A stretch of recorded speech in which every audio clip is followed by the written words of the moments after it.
Ano ang IA sa games at bakit ito mahalaga? Kung naglalaro ka sa PC o console, siguradong narinig mo na ang mababa ang IS ng game na ito, stable sa 6 na pulyes o bumabagsak ang IA kaya naglalag. Pero kadalasan walang nagpapaliwanag kung ano talaga ang ibig sabihin ng numerong iyon at bakit nito binabago ang pakiramdam ng game. Iyan ang bubuksan natin ngayon sa lengguwaheng pang-gamer, walang teknikal na paligoy-ligoy.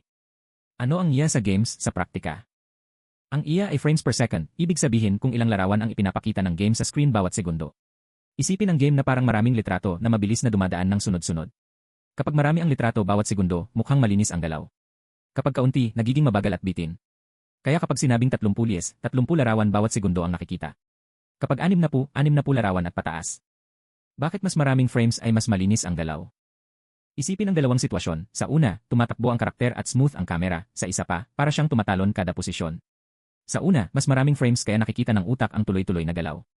Sa pangalawa, kaunti ang frames kaya nagiging putol-putol. Mas mataas na frame rate hanggang kaya ng hardware, mas natural ang animation, mas madaling sundan at mas mababa ang pakiramdam ng bigat o lag.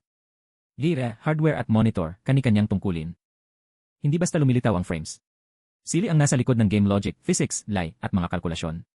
Iri ang bumubuo sa bawat imahe na may texture, shadow, effects. Monitor ang nagpapakita ng mga larawang iyon ayon sa refresh rate nito.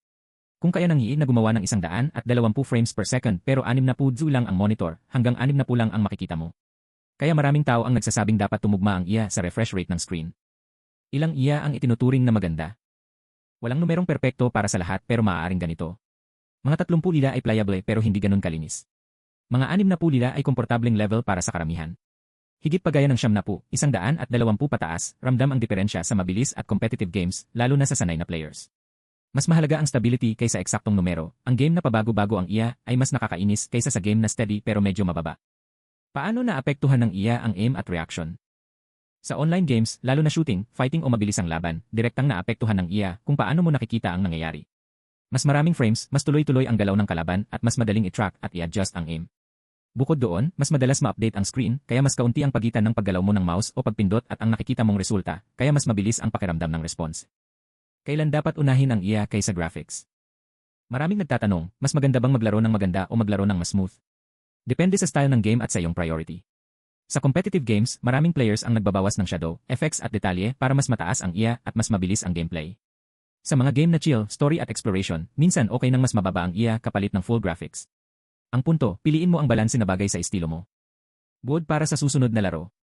Sa buod, ang IA ay bilang ng larawan na ipinapakita ng game kada segundo at direktang naapektuhan nito ang fluidity, command response at comfort sa paningin. Mas mataas at stable na IA ay mas smooth, mas maganda para sa aim at mas kaunti ang lag, lalo na sa mabilisang online games.